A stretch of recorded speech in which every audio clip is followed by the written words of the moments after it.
All right, we're recording in three, two, and one. Hold on to your Aquanet, Nerdery and Murdery fans. We're diving headfirst into the glitter-soaked, guitar-shredding world of glam metal. Crank up the nostalgia because we're taking you on a journey through the days when the power ballad ruled and the only thing louder than the amps was the fashion. Get ready for a podcast that's louder than a stadium roar and more electrifying than a guitar solo. Nerdery and Murdery, glamming it up and rocking your eardrums. Awesome. Welcome to episode 126 of Nerdery and Murdery. Pt.126. I'm Zig with your Nerdery. And I'm Geoffrey with your Murdery. Welcome to another week's the highs and lows, the good and the bad, the up, the down, the nerd, and the murd. And we have guests in the house. From Two Geeks and a Microphone, we have Mike. What's up, all you metalheads out there? And we also have his wife, Brenda, joining us. Hello. All right. Awesome. Awesome. This is going to be a good week. I have to tell you something, I guess, funny and tragic all at the same time.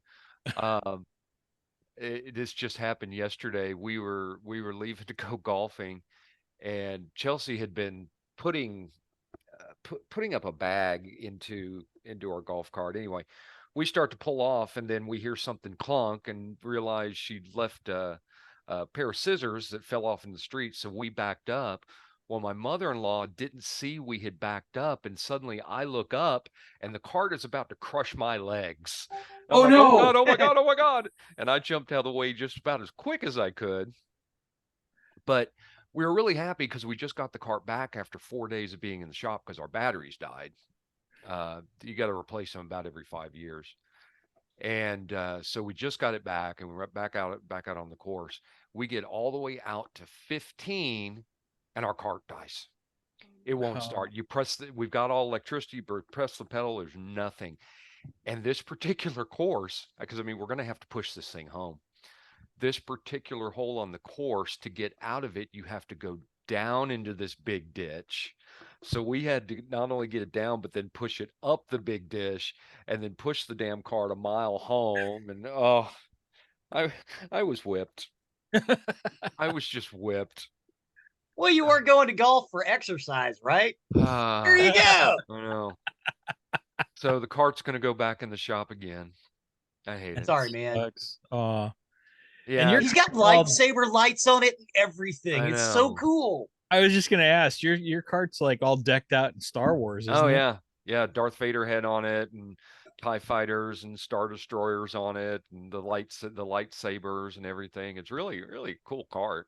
You can see the lightsabers in my background. Yeah. Anakin and Obi-Wan, and then Master Yoda. If I can move out of the way. Yeah, I see it. It's awesome.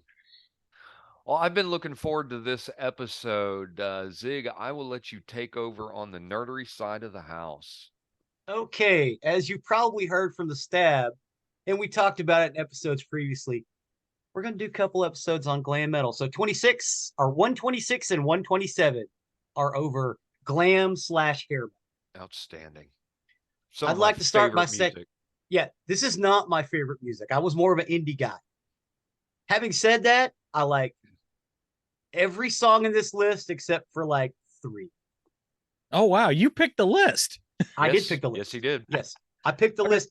I picked both lists, and when I say I have 20 songs, one for 126, 127, there are 3 songs that I do not care for. Oh, I'm intrigued. Okay. All right. So let's start at the top of the list. You want to just go ahead and give the list ahead of time? Nah, just give them as we go along. Okay. First song in episode 126 is Runaway by Bon Jovi. Bon Jovi is an American rock band formed in 1983 in Sayreville, New Jersey. The band currently consists of singer John Bon Jovi, keyboardist David Bryan, drummer Tico Torres, guitarist Phil X, and bassist Hugh McDonald. Original bassist Alec John Such left the band in 1994, and longtime guitarist and co-songwriter Richie Sambora left in 2013. The band has been credited with bridging the gap between heavy metal, rock, and pop with styles and ease. In 1984, Bon Jovi released their first album, and their and their debut single, Runaway, managed to crack the top 40 in 1986. The band achieved widespread success and global recognition with their third album, Slippery When Wet, which sold over 20 million copies and included 3 top 10 singles, 2 of which reached #1, You Give Love a Bad Name, and Living on a Prayer. Their fourth album, New Jersey, was also extremely successful, selling over 100 million copies. Well, with the singles Bad Medicine and I'll Be There for You. By mid-1982, out of school and working part-time at a women's shoe store, John Bon Jovi, spelled Bongiovi, which is actually how he spells his name. He took a job at the Power Station Studio at Manhattan, a recording facility where his cousin Tony Bon Jovi was co-owner. John made several demos, including one produced by Billy Squier, and sent them to record companies.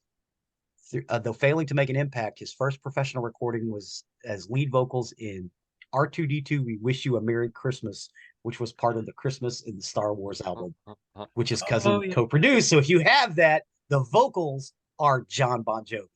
I do not have that, but so you're probably gonna get it. He's probably credited as John Bon Jovi, Bongiovi, because I don't think he changed his name yet. I've heard most of the Christmas in the Stars album, and my buddies Jason and Jimmy Mack of Rebel Force Radio, they've played it on their show before. Well, there you go. The vocals are by John Bon Jovi. Nice. In 1983, John visited a local radio station, WAPP 103.5 FM, the Apple in Lake Success, New York, to write and sing the jingle for their station. He spoke with DJ Chip Hobart and to the promotion director, John Lastman, who suggested John let WAPP include the song Runaway on the station's compilation album for local homegrown talent. John was reluctant, but eventually gave them the song, which he had recorded in 82. Following a rough early recording in 1981, the local studio musicians, whom he designated the All-Star Review guitarist Tom Pierce, keyboardist Roy Britton, drummer Frankie LaRocca, and bassist Hugh McDonald. The song then began to get airplay. That's when he kind of recruited the band, Tico Torres, Dave the Snake Sabo, who ended up, I think, joining Skid Row later on. Yes. And so he originally signed with a Led Zeppelin's label, Swan Song, but that album was never officially released. It was released in January 23rd, 1984, produced by Tony Bon Jovi and Lance Quinn. It's significant for being the only Bon Jovi album in which the song She Don't Know Me appears that was not written or co-written by a member of the band. The album charted at number 43 on the U.S. Billboard 200. And aside from the hit single Runaway song from the album, were rarely performed live after Bon Jovi released Slippery When Wet. Now, what do you guys think about Runaway by Bon Jovi? Runaway's a good song, but I prefer Living on a Prayer. I think it's a better song. I think it's a better representation of them. You can't go wrong with most Bon Jovi songs. I think they have really good stuff. I mean, Slippery When Wet was their best album, by and far. By and far. Yeah, I disagree. I actually like it's okay. Was it Fahrenheit 1300. It's okay that you're wrong. I think Slippery When Wet was entirely too poppy. Yeah, but I will say this: you can track a song's hookiness. They actually have a program now, and the most hooky song in the world ever written is "Living on a Prayer." Yeah. I don't doubt that. I don't doubt that one bit. And you're right. Slippery When Wet is a very commercial album. Mm-hmm. And it's not necessarily a bad thing. Right. No, it's not. It's not. In fact, there are some bands where I prefer the more commercial, accepted album. And then there are some bands where I prefer the lesser known albums of, so it depends on the band. It depends on the feel of the song. And I agree with Jeff. Runaway is an excellent song. Don't get me wrong. But I think the 3 songs that really stand out from Bon Jovi are Living on a Prayer. You said that, you said the Bad title. Medicine. Yeah. Well, no, Bad- not Bad Medicine, but I'm thinking off of Slippery When Wet. You give love a bad name. Yes, you give love a bad name. And then my all-time favorite is Wanted Dead or Alive. Yeah. Yeah. a good Okay. song. Wanted Dead or Alive. I'm with you. That is a pretty damn good song. I would have kicked this off with Wanted Dead or Alive, but that's just my opinion. I also think that a lot of the songs were a bit overplayed. Oh well. Well, when sure they hit the pop stations, and when Yeah. you talk about the pop stations, the top 10 songs that were on the chart that week got played constantly. Yeah, and I think, good God, I think 2 or 3 of them were on the top 10 at the same time. Yeah. And I'm not I'm not saying it's a bad album. I just like Runaway a little better. I actually had heard Runaway before Slippery When Wet. Because again, I was a music nerd. I'm kind of a music nerd. And always kind of have been. I was into jazz when I was like 11, 12. And then I got introduced. Yeah, and I got introduced to all this new music. I thought that The Cure, Bon Jovi, and there was another band. I think it was Replacements, were all pop bands. I thought they were all pop songs that played on the radio. I had no idea. It wasn't until later, like a year later, I discovered nobody knows who these people are. And then Bon Jovi exploded shortly after that. Right. Yeah, The Cure, I didn't know for the longest time. And then what was The Cure's biggest hit? What was their big hit? The one that hit Love the Song? pop. No, it wasn't Love Song, but it's the one that hit not Love Song. Spinning on the dizzy edge, I kissed her face, I kissed her neck. I dreamed, and I sing it better than he does. I dreamed of all the different ways I had to make it. But I didn't know of The Cure Just until like heaven. much later. And in fact, I had an ex-girlfriend whose favorite band was The Cure. And that's kind of where The Cure came in for me. Zig hit it. Goth chicks. Just Like Heaven was the one that hit the pop stations. Gotcha. Goth girls. Goth Um, Girl. Goth girls. They were Yeah, I awesome. think I remember that. Although back then they didn't call them goth girls. They called them D-rockers. Or at least down here they did. D-rockers? Yeah. Short for death Never rock. heard that term. Oh wow. You never heard D-rocker? That's what they No. called them back then. Mm-mm. Yeah. Goth Guess we're wasn't in the Midwest, we're not as sophisticated as you guys. either that or we're just weird. Well, trust me, we're weird here too. So. The next song, Nobody's Fool by Cinderella. Oh, hey, somebody likes this one. Okay. First time I heard this guy sing, I heard a blues rock sound. And Tom Kiefer sounds Southern to me, but apparently he's from Philadelphia. I believe you're right.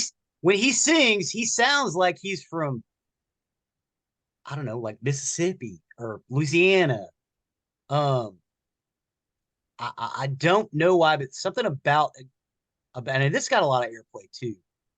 About this dude's vocals, just it gets me. Tom Kiefer is freaking amazing. Yeah. I can't even put my finger on why, because honestly, but I shouldn't really be into this song. But God, I love this song. It's a great song. Yeah, they were an American rock band formed in '83 in the suburbs of Philadelphia. The band emerged in mid 1980s with a series of multi-platinum studio albums and hit singles, whose music videos received heavy rotation on MTV. Before shifting into a more blues rock based sound during the early to mid 90s. If you've never heard any of that later Cinderella stuff, it is real bluesy. It's pretty good though. That's some of my favorite Cinderella stuff. Actually. Yeah, the stuff from the 90s. Yeah, they didn't get nearly any airplay off that stuff. No, that's because MTV screwed them over. Yeah, And well, MTV was in love with Cinderella, and then all of a sudden they just when the 90s grunge rock hit. Yep. Cinderella and the rest of the bands were just thrown aside like rag dolls. Yep. Yes. I'm they were. I'm actually going to talk about that a little at the end of this list. Okay. But Tom Kiefer, in my opinion, Cinderella is one of the most underrated 80s bands ever. They musically, I think they're fantastic. Oh yeah, I love them, and they have such a dude, they have a style. wall of Yeah. sound to their stuff. This is a Not great ballad. I love this song. Love this There are song. very few Cinderella songs I don't like. I, I don't know how because they could reproduce that wall of sound live. I don't know how the hell they do it because there's only 5 of them. There's four, Four. and then live they do have a keyboardist. Okay, maybe But that's there what are, it is. there are Tom Kiefer, Eric Brittingham, Jeff LeBar, and I always forget the last one's name. Oh gosh, I can't. Oh, I've got it Fred here. Curry. Fred Curry. Holy crap! Yeah, good, excellent. Thanks. I don't even have to look that up. And Appreciate it. Unfortunately, Jeff, the guitarist, he passed away a few years ago. Oh, Which is one of the reasons we will never get another Cinderella album. One, because Jeff passed away, and I don't think Tom's ready to move on to a different guitarist and call it Cinderella. And yeah. two, there are weird licensing issues with their music. And Tom has stated before that they can't get the rights back to their own music. So, What? yeah, it's crazy. It's good. The music industry is nuts. It's just, Oh yeah. and yeah. so there will never ever be another Cinderella album again. That's it. You're done. Bruce Springsteen was one artist who's been very open about how messed up the music industry is, because a lot of these artists, they don't get to own the rights to their songs unless they become huge. Yeah. Well, have you ever heard the story of when Michael Jackson met with Paul McCartney? So when the two of them met and they started talking and they were talking about collaborating, they did Say, Mm-hmm. and they did what was the one on The Girl Is Mine. Yeah, The Girl Is Mine. Yeah, both good songs too. Yep. Yeah. Say I think is better, but both of them are good songs. But when they first got together, Michael Jackson, he was just hitting that height of fame at that point. Mhm. Michael was always famous, but at that point he was on the verge of becoming the quote unquote king of pop. Mm-hmm. And he was quoted as asking Paul McCartney, he says, "Hey, do you have any advice for a young and upcoming musician?" And Paul Mhm. goes, "Yeah, I do." He says, "Get the rights to your own music." He says, "If you don't get the rights to your own music, you're screwed."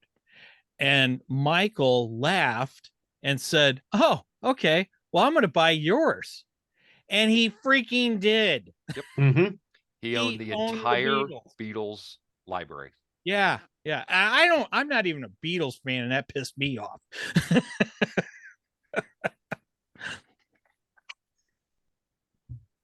I think the Beatles were decent songwriters, but I don't think they're the gods that everybody purports them as. And I know that's, again, controversial subject, but I can think of 10 English bands that are better than the Beatles off of the top of my head.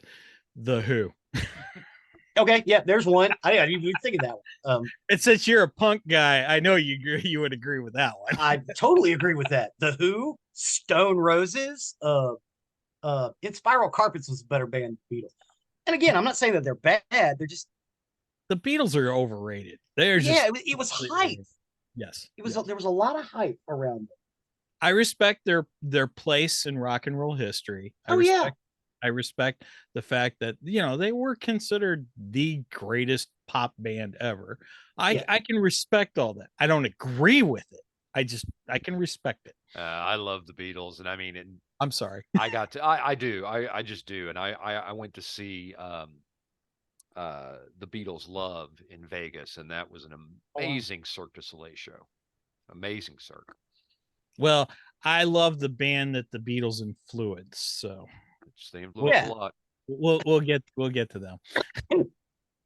So the Cinderella song "Nobody's Fool" is off of Night Songs. It is their debut studio album. It was released on June 9th, 1986 by Mercury Records.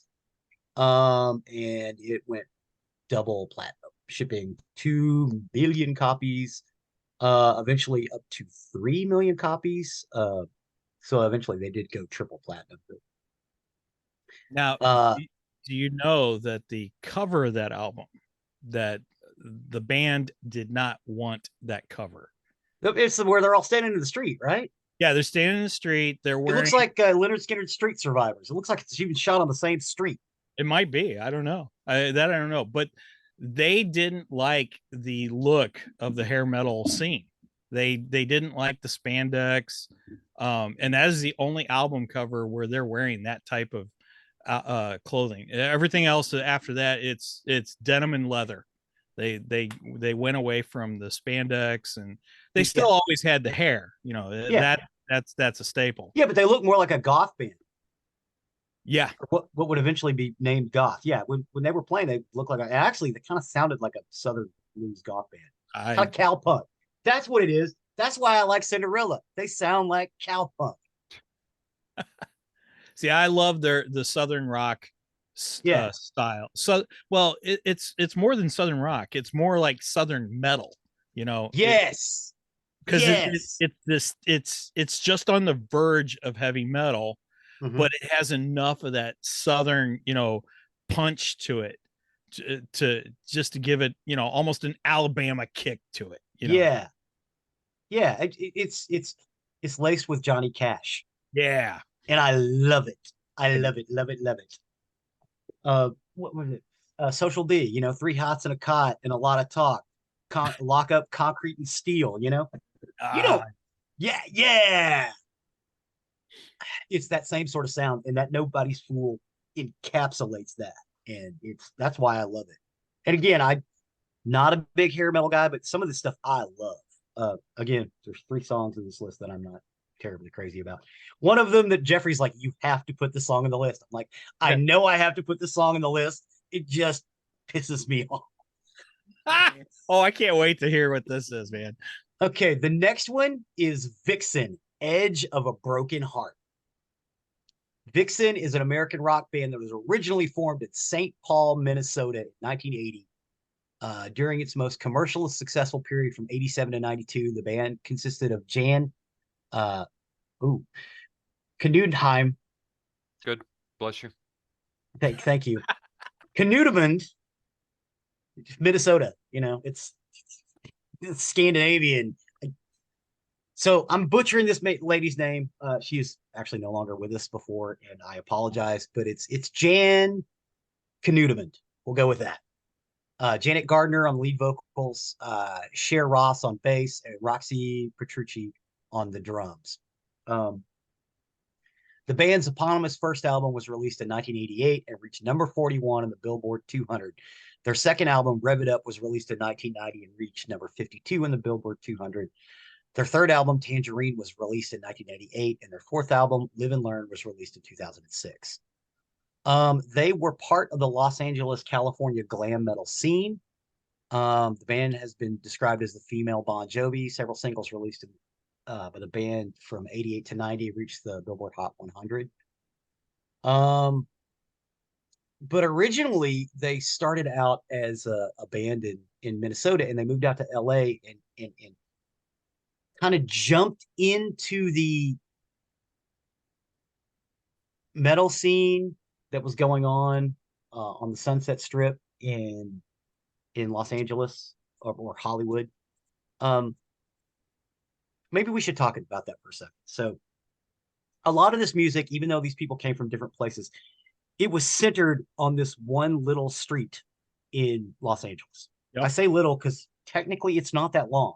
The Sunset Strip is not that big of a place. There were several clubs there and apartment complexes that these people lived in, and different little businesses that they worked in during the day. Most notably, Quentin Tarantino uses a diner in almost every one of his movies. I can't remember the name of the diner. I'm sorry. It is on the Sunset Strip. As a matter of fact, I believe it is across the street from the Whiskey A Go Go. I may be incorrect, but I know it's within a block. And Whiskey is the most famous. Yeah. It's not the only one. There's several of them, but Whiskey A Go Go is the most the most visceral that anyone can think of. Oh, bands still record at the Whiskey today. Yes, That's how how much mystique and yeah. It was originally a jazz club. It became a rock club in the 60s. And then it kind of Is it Uncle Bill's Pancake House? It may be. Wow. It may be. I never heard of that one. Yeah, I think it is. Yeah, it's on the Sunset Strip. But the Whiskey, and it kind of fell on hard times, and it got bought out by new ownership, and they started doing these harder rock scenes. And then the glam metal scene sort of took over. Bowie played there. The New York Dolls played there. T-Rex played there in the late 60s, early 70s. And that's kind of what kicked off this glam vibe that it had. But a lot of these younger guys from different points of America kind of moved into the area, and they liked the heavy metal, but they also liked the glam. So they kind of combined those two things in the early 80s, and the scene exploded out of that. Mm-hmm. So Vixen, or Jan, basically moved into this area and kind of got lost in this scene for a little while, and decided to take her band Vixen and just kind of make it part of that. So they started out in 81 in Los Angeles. In 84, an early version of the band with the singer Janet Gardner, they appeared in the movie Hard Bodies as an on-screen band, Diaper Rash. It was just a pop band. They were a quintet at the time, playing in a pop rock style. In 1985, the band moved to the inner areas of Los Angeles to join the city's rock scene, again around the Sunset Strip, the Whiskey A Go Go and whatnot. Wow, I didn't know. Yeah, and so in 1988, the band was signed with EMI Manhattan, and they began recording their self-titled debut album Vixen, which was released on August 31st. Singer-songwriter Richard Marx, with the worst haircut in rock and roll, co-wrote Edge of a Broken Heart with them. I like Richard Marx. I do too. Well, of course you like Richard Marx. I know. Brendan and I have a funny Richard Marx story, sort of. So when we were dating, we used to go to Taco Bell, not far from us. That particular Taco Bell is no longer a Taco Bell, but anyway, there was a woman who managed the Taco Bell there at the time, and she was always in there. Her name is Marcia, really nice girl. And we came in there one day. I used to have the mullet, the long mullet and everything, and kind of spiky on top, like I still have today. Okay. But we'd walk in there, and she would refer to me as Richard Marx. She you look like Richard Marx. And I was like, I didn't know what to say. I was kind of taken aback, and I'm like, okay, I don't know if this is a compliment or not. So, and she's a black woman. Okay. And so I was like, I'm trying to think of a black, female singer that I would consider, on par. And I go, well, I guess you're Aretha Franklin then. I mean, so I called her the Queen of Soul. Yeah. Right so on. after that, every time we'd come in, she'd go, "Hi, Richard." I go, "Hi, Aretha."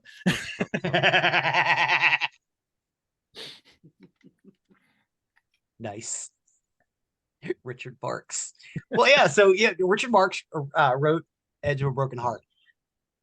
I like this song for very, very, very many reasons. Mostly because it is hooky as hell. I actually like this one. I think this is the best song in this list.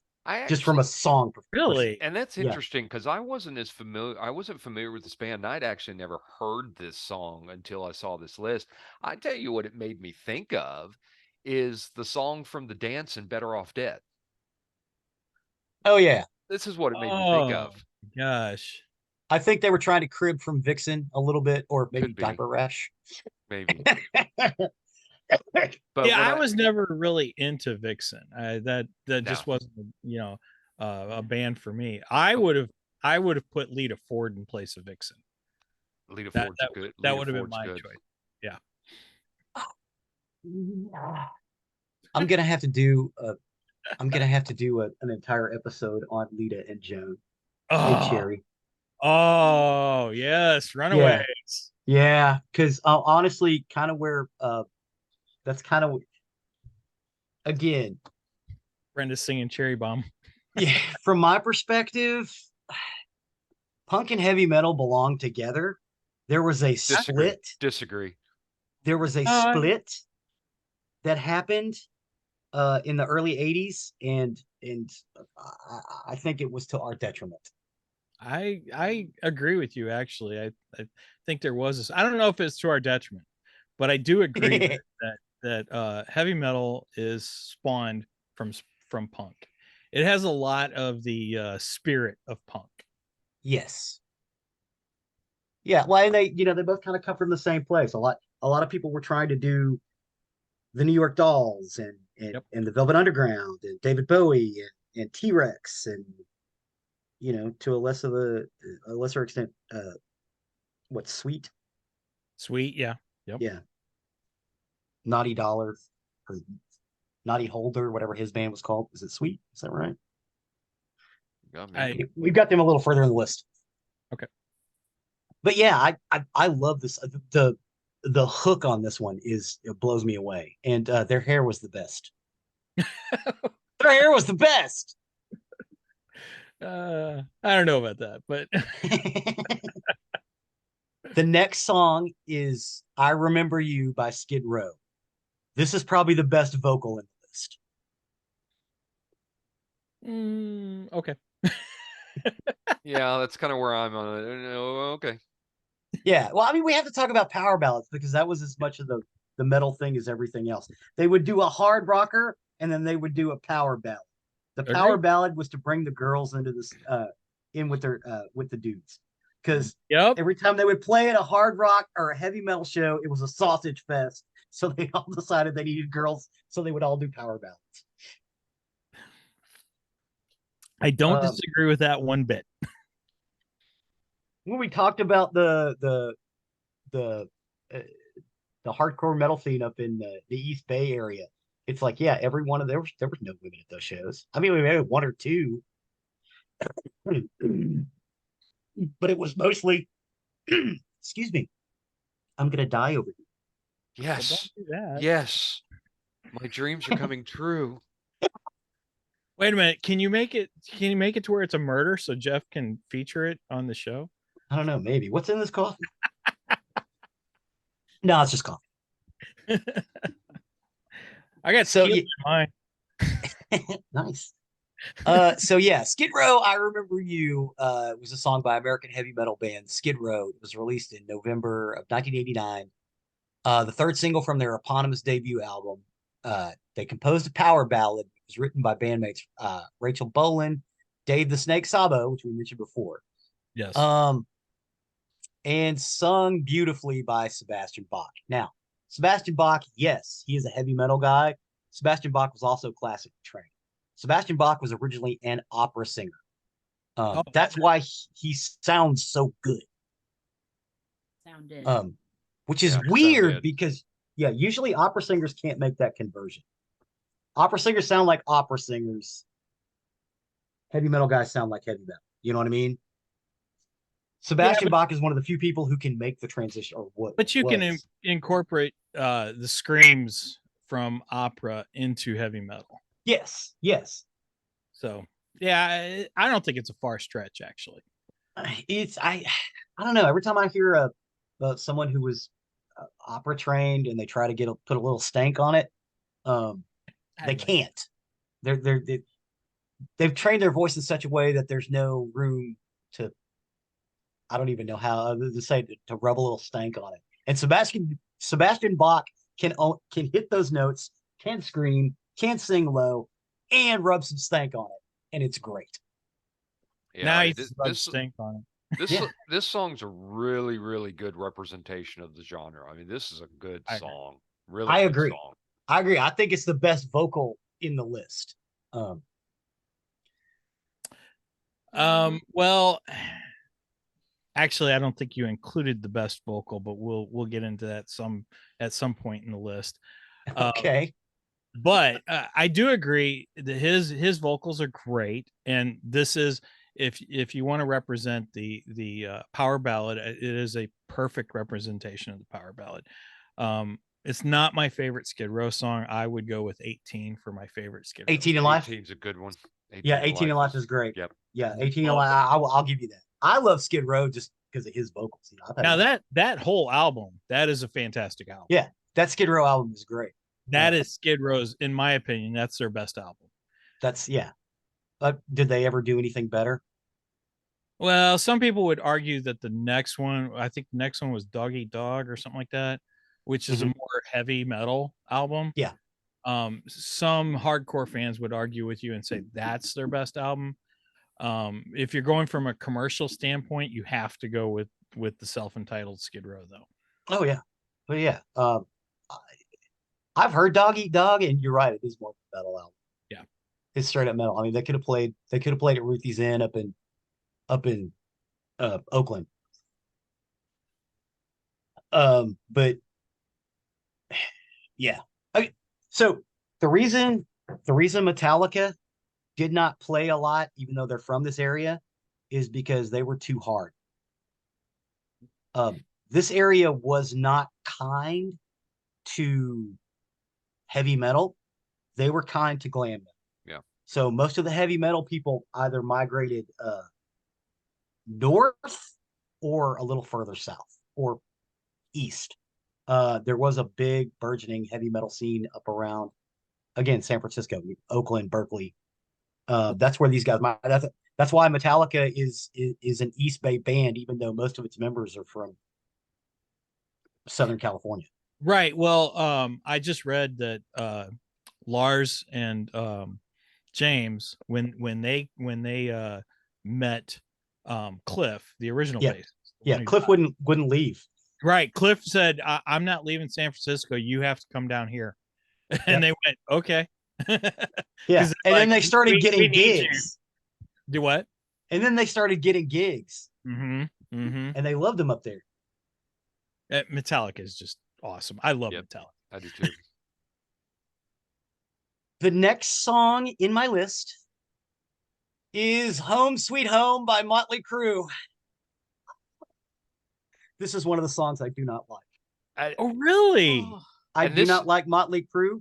And Motley Crue is going to be represented twice in here because yes, it is. I think they needed two representations in this.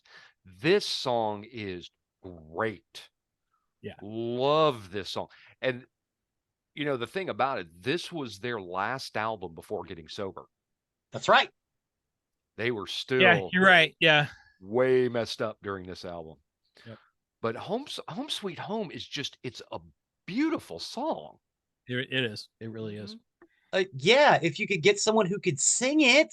I think he did. Back in the day, Vince could sing. Now today, no, Vince can't sing. I don't think he could sing back in the day. I think most of that singing that you get is not from Vince Neil. It comes from Mutt Lange or whoever engineered it. I don't know if Mutt Lange did that one. I think Mutt Lange came in for Dr. Feelgood. I'm not. I think you're right on that. Yeah, I don't think he came in. Yeah, whoever it was cleaned up his stuff because I've heard some live stuff from the same period. I don't think the dude could sing back then. I think he was pretty. That's why they got him. And now he's not even pretty. No, his looks were a big reason why they got him, but he could sing. Yeah. He could flat out sing. I saw Motley live several times, Dr. Feelgood era, and yeah, Vince was amazing in concert. Yeah, I love his vocals, and this song is the epitome of the rock ballad. Yep. Absolutely agree. Absolutely agree. I mean, this list wouldn't have been complete. I love the piano part. I'll give you that. It's gorgeous. And actually, all the music is great. Mm-hmm. I'd like to hear this with a a better singer. I'd like to hear what it sounded like. Agree This, to I figured you guys would talk about this one. I'm not a fan. I'm out on this one. You're gonna be overruled by a lot of people on this one because Yeah, this I think so too. is huge popularity amongst Motley Crue fans. Yes, agreed. And that's and like I said, we've got Motley Crue twice on here because they deserve to be twice on here because when you talk about glam metal Oh. and hair metal, Motley Crue. Yep. They were the epitome of this genre. Oh, they were the face of this genre. Yes. Honestly. Yes. I mean, Yes, they they had were. Probably hair, why I wasn't look. into it that much. I do not like these guys. I I think the love only it. song I think is halfway decent by them is Girls, Girls, Girls. Hey, Zig, have you ever listened to Too Fast for Love? Yes. Okay, I was gonna say Too Fast for Love seems like you would love that album because Too Fast for Love it's more on the heavy side of Motley Crue, Mhm. and it verges on punk. It really Yes, does. it does. It And has again, punk roots. I will still say musically, I think these guys are great. I really do. I think musically, these guys are incredible. I just Mick don't just like Vince released a Neil's new- vocals. Mick just released a new single. Yeah. Mick Mars? Yep. Yeah. Wow. Mick's How did- left Motley Crue and he's gonna do solo stuff now. Yep. Okay. How is it? Is he singing or do you get a vocalist? No, he's not singing. He's just playing guitar. He's got a Okay. vocalist. Okay. And it's a good song. I mean, it's not my favorite or anything. Yeah. But I enjoy it. It's Well, it's and unfortunately, the other reason he left is he now has to sit down. He can't. Yes. The last Ankylosing spondylitis. the last few concerts that they had as part of that big tour that they were doing, which unfortunately I missed. They were having to put him in a chair up on stage. Yeah. Yeah. And so same Phil Collins. Phil Collins is doing the Oh, exact same thing now. Phil It's bad. was, yeah, he's bad. really bad. Yeah. Hell, Mick Mars is, I want to say, was it 3.5 inches? The dude's lost 3.5 inches of Yeah. height Yeah. due to osteoporosis and his ankylosing spondylitis. Yeah. So we yeah. should just be glad that he's still able to make some Yeah. kind of music and Yeah, do- absolutely. His hands work fine. Absolutely. Yeah, and I will agree. Mick Mars is an incredible guitarist. I never see him in lists of great guitarists, and I don't know why. Because Yeah, he's underrated. Yeah, he is very underrated. Well, so I'll say Nikki Sixx is also underrated. Hell of a songwriter and one hell of a bass player. Yeah, too bad he doesn't shut his mouth. But other than that, yeah. Right. Yeah, he's I very would- much I would- pissed. I would put him up with Kim Deal as his bass playing abilities. Who? Kim Deal, I don't know who that is. Pixies, Oh, okay. and the Breeders. Gotcha. Okay. I think he's as good as Kim Deal. I can't speak to that. Yeah, I can't either. I can't Okay, so either. what do you guys think about this song Well, specifically? I think we talked about it. This song is great. This song is Love it. is one of their best. One of the I think it is it's their second biggest selling album because I think Dr. Feelgood actually outsold this Yes, one. yes, it did. It did, but if you ask Crue fans, most Crue fans will tell you they hate. Oh, yeah. And They I like love Theater of Pain. I meant Theater Pain. They hate this album. I love this album. I Yeah, mean, I think this is a great City album. Boy Blues is great. Home Sweet Home is great. Smoking in the Boys' Room. Oh yeah, Smoking in the Smoking Boys' Room. That song kind of put them on the map, man. Yep. Oh, speaking of Smoking in the Boys' Room, so I got an interesting story for you, and it'll kind of go into the one that I'm mad at you for not putting on. If you see the hat, you didn't put my favorite hair metal band, Striper, on here. But Striper's drummer, Robert Sweet, his wife, Victoria Sweet, she is in the Smoking in the Boys video. Oh wow. She was friends with Motley Crue. Wow. And she got to be there for the filming of that video. If you watch the video, and the girl that is really laughing like over the top in the video, that's Robert Sweet's wife. That's wild. Oh my God! All I can think of is the dirt and what Pete Davidson says to the camera. Oh, Yeah, yeah. Don't leave your girlfriend alone with Motley Crue. I can't speak to they any will of fuck that. her. Yes, Yes, they will fuck her. yes. All I know is she goes by Starry, and Starry was friends with Motley Crue. She knew a lot of those guys on the metal scene. She knew just about everybody down there on the boulevard. And Nice. yeah, she got to be in that video. And she dated Mark Slaughter. Oh, yes, before he yes. became Mark Slaughter. Oh, Slaughter? Yes. Which is one of my favorite Yeah. bands. It is not Now you're on in this trouble with list. Brenda. I don't know if I put Slaughter on You here. didn't. You did Not not. on here. No. She was You upset did with you. not. Okay, maybe we have to do another one of these. I started playing the list, and the first thing she said is, "Where's Slaughter?" I go, he didn't put Slaughter on here, Oh, Goodbye. I've got a but couple. he didn't put Striper on here either. So I've got a couple in here as well that I'm going to bring up. Oh, sorry, I bumped my mic. We there? Okay. Yeah, we're here. The next one in the list is actually not a glam metal song originally. yes, Yeah, it is not. It is not. It was by a heavy metal band, but the record company wanted them to release a cover on their album Metal Health. It is Quiet Riot. Come on, feel the noise. Stop right here. Stop right here. I want to go back. I want to Okay. go back to our metal episode. Mhm. And something I said throughout that I'm now going to bring up here. Quiet Riot, come on, feel the noise. This is an example. Damn it, this is an example. that where you can scream on and key. be on key. Yes. This is a great Okay. song, and they scream and they're on key. Oh my God, Kevin Dubrow is so good. Oh, we got a Kevin story for you. It was originally a cover by the glam rock band Slade. That was the name of the band I was trying to think of with Nani Yes. Holder. And you know, Slade's version is good too. Yeah. It is good. Yeah, He's good. I like Quiet Riot's better, Yeah, me too. but I actually enjoyed. I can listen to Slade's and still enjoy it. Yeah. But yeah, when I hear Quiet Riot, it's just like, yeah, you know, it just gets you pumped. Yeah. Yeah. It makes you want to go have a boxing match, you know? Makes you want to bang your head. That's right.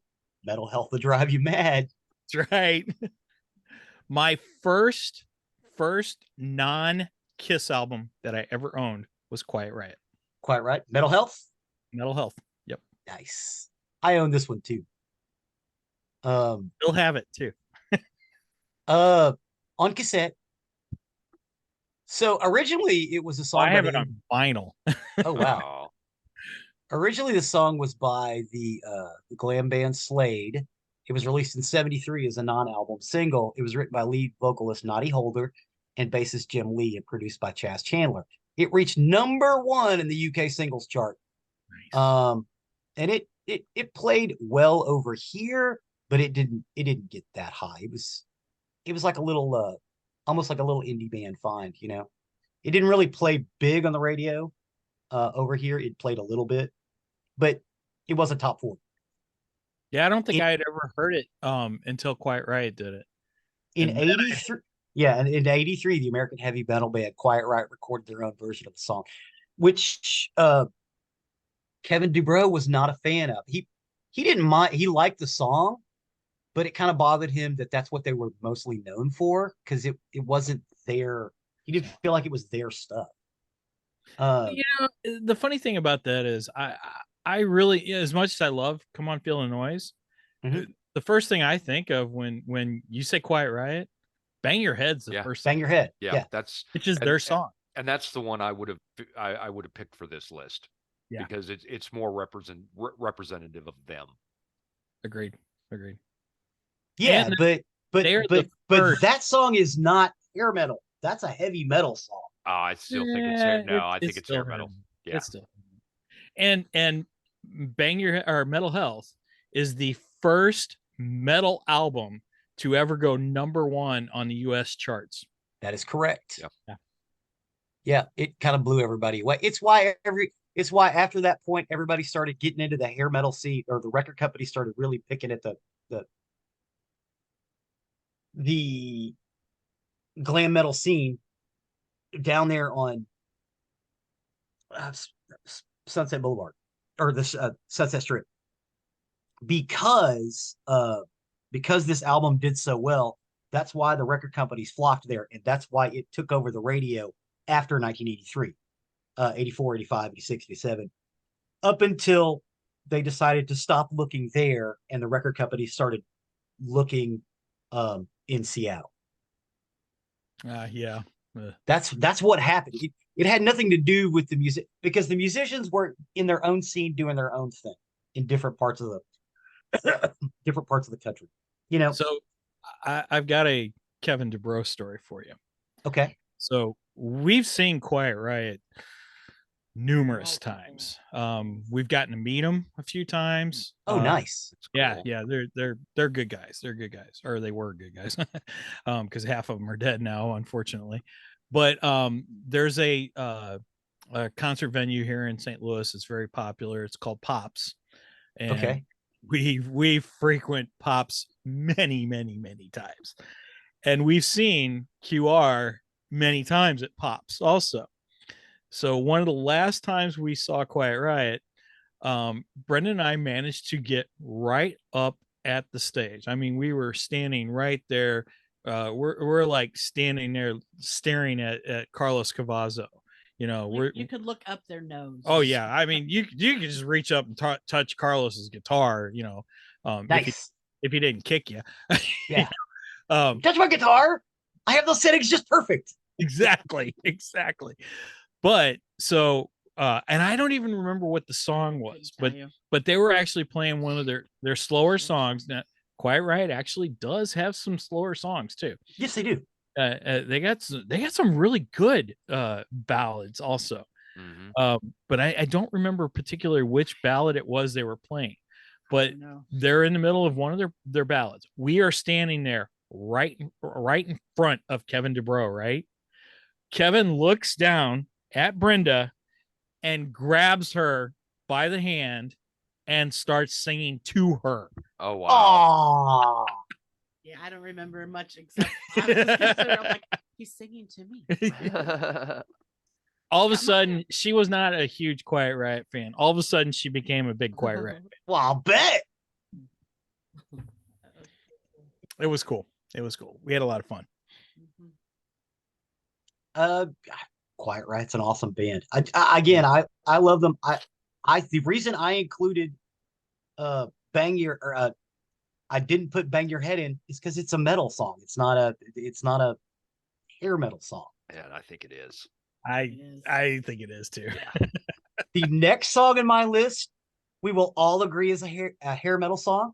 It is Warrant's Cherry Pie. Yep. Right? Tony, Oh yeah. I think this is the face of that genre. No. Motley Crue is the face of the genre. I think this song, this encapsulated.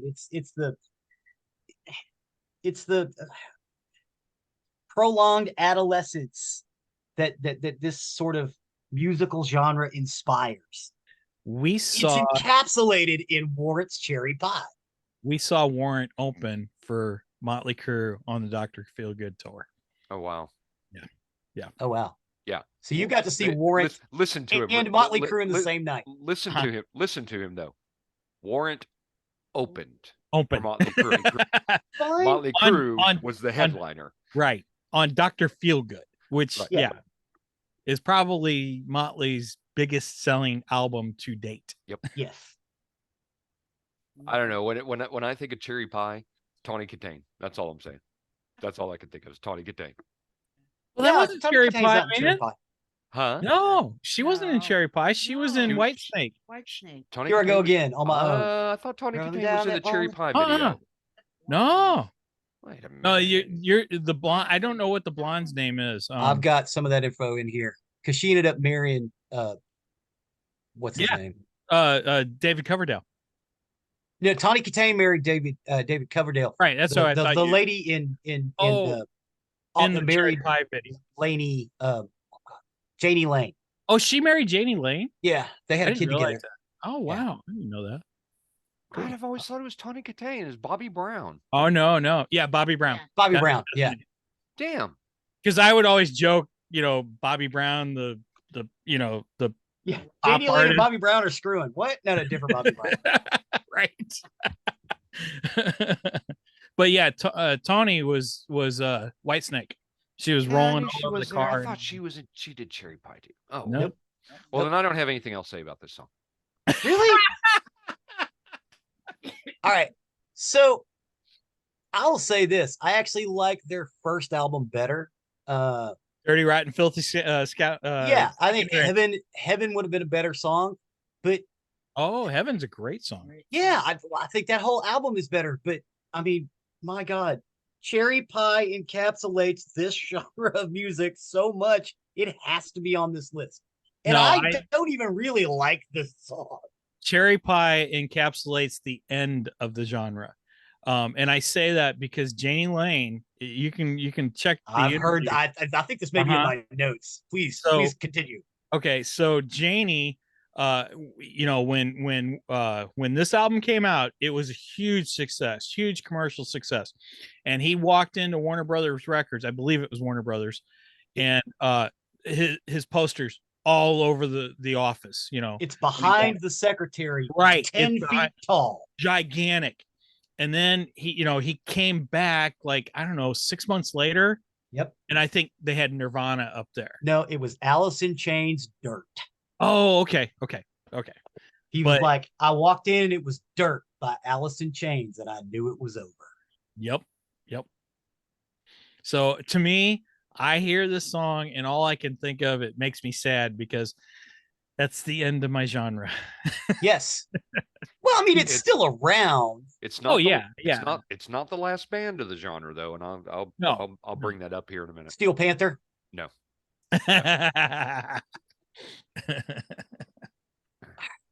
So yeah, Geoffrey was right. It was like Cherry Pie has to be in. I think we had this conversation. Yeah, yeah. Cherry Pie definitely has to be in. Now the The next next album, Jeffrey's like, this song needs to be in there. I put this song in the list. I'm gonna tell Okay. you, I listened to about 10 seconds of this song. Okay, and I'm hold on, like, okay, hold on. I'm going to introduce this one. please. We don't deviate because one disappointed fan could turn to two to four to eight. To the next thing you know, we're playing to a half-empty hall, and our little lost sheep are off enjoying the rock stylings of, say, Rat. We do it the Who is Steve that? Dragon way. That is a quote from the movie Rockstar. Oh, was it? Yeah, Oh Yeah. my gosh, I love that The movie. song stylings of say Rat. Rat. Yes, See, I love Rat. I absolutely I do too. I do too. Yes. This album, Invasion of Your Privacy. Yeah, Do you ever notice that all their hits only have 3 syllables? Well, and this song we're going to talk about, this was their biggest hit. Yes, This Round and was their Round. biggest hit. Round. Yep. Lay Milton It Down. Berle was in Wanted the Man. You're in Love. yeah. Wade Cole oh, Jr. oh, 3 God. syllables. All of their songs have 3 syllables. So many They're good songs. Just so many good songs. Such a good band. Warren Okay. D. Martini, man. Warren D. Martini. Come on. Okay, Warren D. Martini is a great guitar player. Oh, he sure I'm is. not going to dispute that. Awesome. Yeah, I don't like their songs. Well, and Well, that's okay that you're wrong. yeah, it usually is. Go ahead and say it.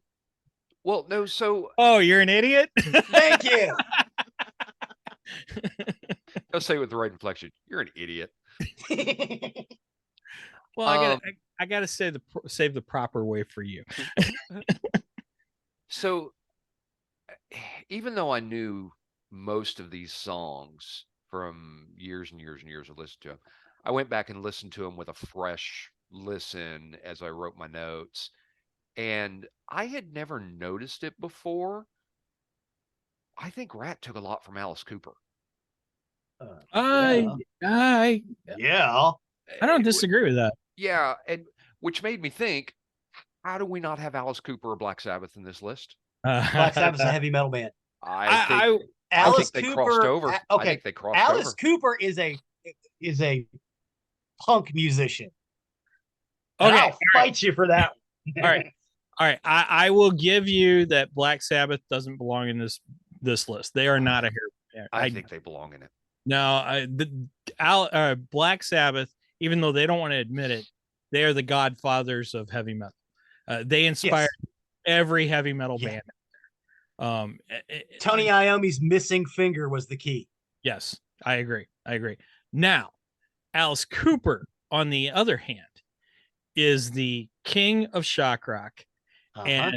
And he definitely should be on this list because Alice was huge during the 80s. Oh, yeah. I mean, why don't we have Poison on this list?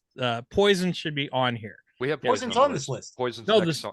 Alice Cooper's Poison? Oh, Alice Cooper's Poison. No, Yeah. you're right. Oh, dude, if I was going to do Alice Cooper, Alice I'd probably Cooper, I do think- Feed My Frankenstein. No, I think Poison is Or his Feed be- My Franken. I think Poison is his best song.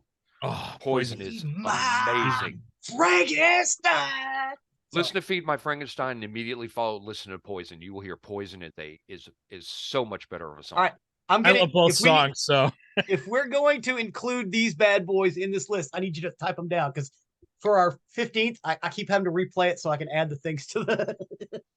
So Yeah, well, please I would- text me and we will update the list after the show runs.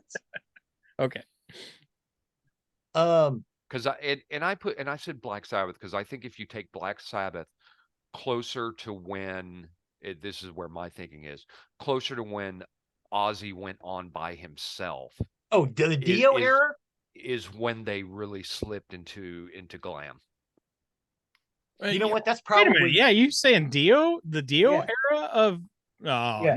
No. I disagree with that Yep. wholeheartedly. That's when I think they started slipping into it. Dio is total heavy metal.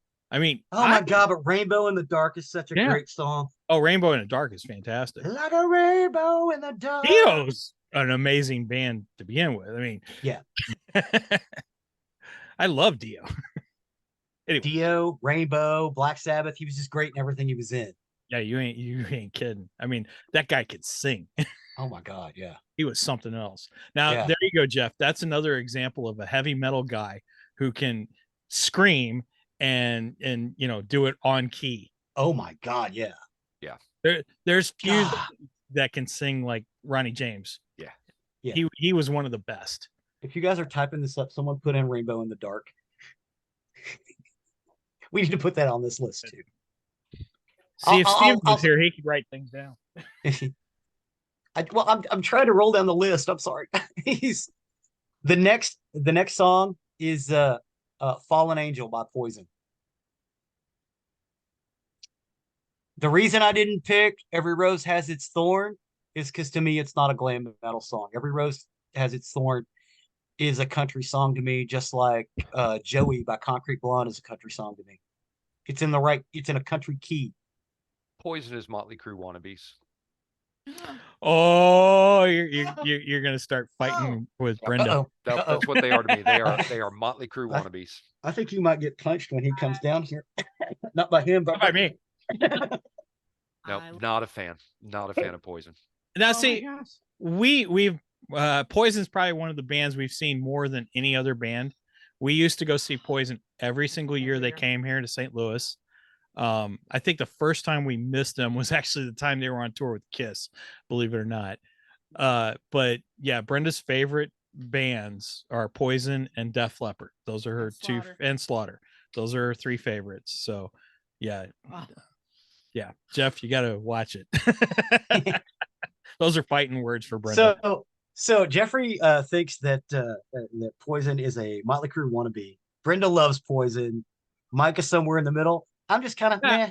I enjoy Poison. To me, they're just a fun party band, you know? Yeah. Yeah. That's why I didn't put Every Rose Has Its Thorn, because honestly, I think that's the best song those guys ever recorded. I don't know about that, but I love that song. Don't get me wrong. I don't know if I'd say the best, but it's not a glam. You would agree, it's not a glam metal song, right? It's a power ballad. It's the epitome of power ballads. Yes, but for this list, Fallen Angel fits better in the list, don't you think? Probably. Okay, all right. I don't I'm disagree. just I really, this is not my favorite genre of music. It never has been. And I'm not saying that I don't dislike it. It's just not my thing, you know. Yeah, see, this is my genre. I love Rat, One of Cinderella, my favorites. Motley Crue, Poison, yeah, all of them. I love these bands. They're just great bands and fun music, and it was good times, you know. I never went to a Poison concert that I did not have a good time. It is nothing but a good time. I will say this: Poison was the smartest band in this genre, because Ricky Rocket, his side gig, his side hustle is he's a hairdresser. Oh, I didn't They know. always, yes, I think he still has a studio in LA. Hmm. They always had a hairdresser on. That's why the hair always looks so great. Ricky Rocket's a hairdresser, man. That's what he does. Something to Believe in would have been a good, like, ballad rock. Yeah, What? something Something to believe in? By Poison? That's a good song. Something to Believe in? I mean, if you like power ballads, that's a really good song. Well, I mean, I do like power ballads. I just like Fallen Angel because I think it's it basically it's talking about someone going to the Sunset Strip and getting eaten up by it. I thought, oh, this is kind of indicative of that genre. I knew somebody that believed that their daughter inspired that song. Actually, Whoa. We actually knew some. I worked with a lady. She went by the name Tinker when I used to work at Red Lobster. That was my first job. Nice. But when I worked at Red Lobster, Tinker was a good friend of mine, and Tinker's daughter had moved out to LA, and she got to know some of these bands and stuff. I don't know how, but she did, and she got to be friends, I think, with Ricky, and even dated Ricky. And so she came from the Midwest and went out to California, you know. And unfortunately, she actually was killed out there in California. She was a real estate agent. She was selling houses, and she was showing her house, and she got shot and was killed in LA. But if you look at the album Flesh and Blood, there is a dedication in the dedications. One of the names is Wendy. Is it Wendy Tarr? I can't remember. Yeah, I think it's Wendy Tarr, which was Tinker's daughter. Oh, and wow. She's one of the names on Sweat or Blood and Tears. Blood and Tears. Yeah, Blood, Sweat, and Tears. Yeah. Oh, wow. Oh, wow. So it is distinctly possible that you may know or at least one of the people who Fallen Angels was written about. Right. Tinker believes that her daughter was one of the inspirations of that song. Of Fallen Angel. Oh, that's amazing. I love the refrain of the song. It's it's indicative of the genre because it talks about the people who didn't make it, because a lot of them didn't. I guess we should probably talk about Penelope Spheris too, and her second film, Decline in Western Civilization, the Metal Years. Oh yeah, yeah. Because they really touch off on this Sunset Strip area. Yeah, that's a great documentary, actually. Yeah. You ever see the first one? I don't think so. It was hard to get for a long time because of the music, but it documents the beginnings of.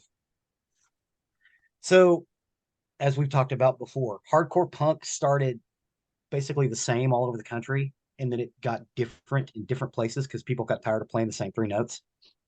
It documents how that indie scene formed in Los Angeles, how you go from Black Flag to Concrete Blonde and Social Distortion, and oh my God, Social Distortion's in it, and I think they're like 17 at the time.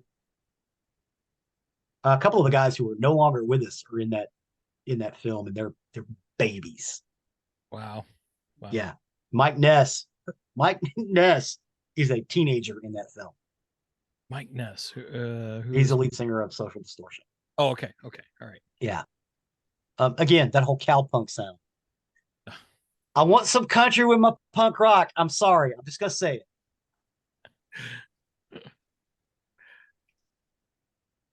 So yeah, I'm sorry we kind of got off the track there. So yeah, I this band originally formed in Pennsylvania, and they of course went out to Sunset Strip, and this is where they hooked up with guitarist CC DeVille. CC DeVille was pretty instrumental in getting this band up and running. Um, they also had Slash come in and try to play with them before he went to Wow. yeah, before he went on to wait, at the time it wasn't Guns N' Roses yet. You had two bands. You had LA Gun. We'll talk Guns about and that. Yeah, Hollywood LA Roses. Guns and LA Hollywood Guns Roses. and Hollywood Hollywood Roses. Rose. Yeah. And I think Slash went on with the Hollywood Roses.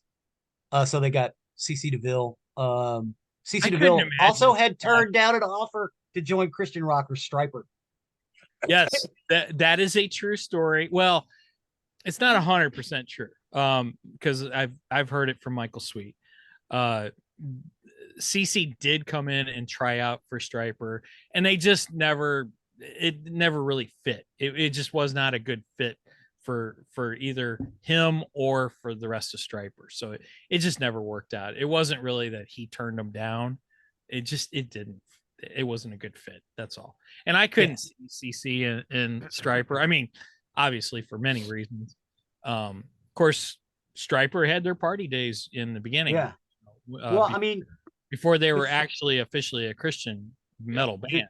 The thing about CC DeVille that he's this little bitty platinum blonde guy with this crazy hair, this guitar, and you look at him, he's kind of small, and I almost think of him speaking like a small English child, and then he opens his mouth and he talks like this, like he is from Manhattan and he's 85 years old. I love that dude. That's a good description of it. Yeah, it's that dude is a juxtaposition in spandex.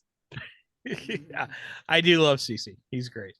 Yeah, but he's also a hell of a guitar player and a hell of a good songwriter. Yep.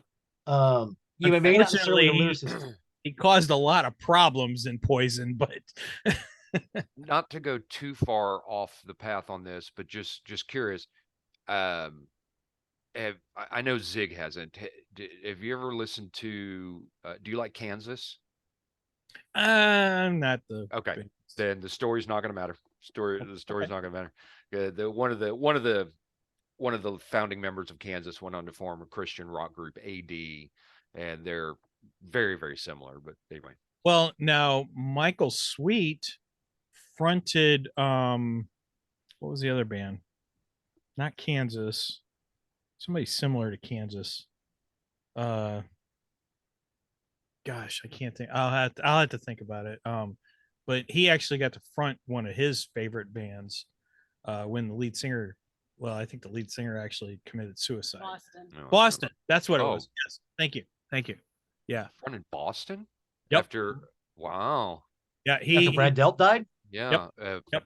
Yeah. After Brad died, they found out how big a fan Michael was of Boston, and they said, "Hey, you want to come with us and you can sing for us?" And he's like, "Yeah, I'd be honored to." And so he did one tour with Boston where he fronted Boston. Oh wow, nice. He must have a good set of pipes. Well, he'd have to. I saw Boston in concert before Brad Delp died, and during the show, he paused, talked to the audience, and he said, "By the way, every now and then during our songs, you'll see me point off to the side of the stage. That's when I'm pointing to my backup singer because I can't hit those notes anymore, and somebody else has to do them." Wow. I would argue that Michael Sweet is the best voice in all of rock and roll. Interesting. And that's not just because I'm a fan of Striper. It's just the man has an amazing voice, and he's still holding up today. They've done several new albums over the last 10 years, and I would argue that their new stuff is even better than their original stuff from the 80s. He could still sing. Oh my gosh, he can still He's still sing. a great singer. He's like Al Green. Al Green Al Green didn't get his voice didn't get older. He Mhm. got a little bit of gravel in his voice, which made him sound better. I would even argue that Michael actually sounds better today than he did back in the 80s. And Sweet and Yeah, okay, Oh, yeah. I think the same thing about Al Green. If you listen to anything recent by Al Green, his voice is more amazing now than it was in 1980. That's how I think about Peter Gabriel. Peter Gabriel, same way. Peter I Gabriel. haven't Gabriel heard got anything less from him. gravel. Oh, I Peter haven't Gabriel. heard anything from him lately. Oh yeah, he just released a new album. Did he really? Yep. Okay. Yep. I was never into Peter Gabriel as much. Oh, he is one. He is I probably prefer my all-time favorite. I prefer Phil. I like Phil Collins, but Peter Gabriel's my all-time favorite. Again, you can be wrong. It's okay. Wow. Not on my show, I can't. Wait a minute. Zig could be wrong, but you can't. That's correct. I'd like to thank you for pointing that out, ma'am. It's kind of like Steven and I. No, I've seen you apologize. Shh. We don't Keeping talk it about that. real. We don't talk about that. I love you, but you're wrong sometimes. No. Moving right along. Okay. Then the final song in the list for episode 126 is Guns N' Roses' Welcome to the Jungle. And so I said I was going to talk about this in a minute. I actually would have put this the last of the next episode simply because this, Guns N' Roses, was the last band on the charts before grunge took over. They had the last hit on the chart before Pearl Jam and Nirvana and all of them took over the charts. Guns N' Roses Don't Cry? Guns N' Roses was the last. Well, you do know that one of the singers from that new group is actually on that record, on that vocal. Shannon Hoon is singing back. The only Axl Rose is not hitting those high notes. That is Shannon Hoon from oh my God, what's the name of the band? They did No Rain. All I can do is read a book. Blind yeah, Melon? that's Shannon Hoon singing that high note on. I hate Blind Melon. Don't Cry. Blind Melon. Yeah. Well, Shannon Hoon is singing Don't Cry. The high notes, that's him. Matter of fact, he's in the video. I don't know if I don't know if I so much consider Guns N' Roses hair metal though. I'm the same way. I think they're more of a hard rock band. Yeah, but see, I feel they're more of a hard rock and heavy metal, and I think they were one of the last ones, but that was the band that you still would hear even during the grunge phase. You know, people were still crazy about GNR. Oh yeah, that's what I'm saying. They were the last one standing. But see, that's why I don't know. I don't know if I put them in hair metal, glam metal so much. They just don't feel quite the same. Now I agree with LA Guns. I think they wholeheartedly fit in this category, but I just don't know about GNR. I don't know. I'm kind of with you, Mike. I whiffle. I will say this. They did the hair metal guys seem to really dig Guns N' Roses, as well as the metal guys. They were one of the few bands that transcendent, right? Yes. Well, also the punk kids. They all had the punk hair. Kids also loved Guns N' Roses. Right. Yeah. So I think they transcend several different rock genres, and I just don't know if I put them into that. The punk kids were all into GNR Lies. That was the one that hit us. I can tell you some interesting St. Louis facts about GNR. So, first of all, GNR's very first national interview was on MTV. It was on Headbangers Ball on MTV. And it was actually done by none other than St. Louis DJ Smash from KC 95. Wow.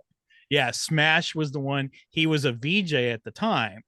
And then later he ended up leaving MTV. He ended up coming to St. Louis and working for KC 95. KC 95 is credited as the oldest rock and roll station in all of America. I used to be a huge KC fan. I kind of gotten away from it nowadays. I don't listen to it as much as I did when I was a kid.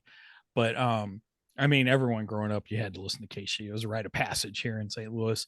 But so Smash got to interview him, and it's a great interview too. And they tear up the entire set at the end of it.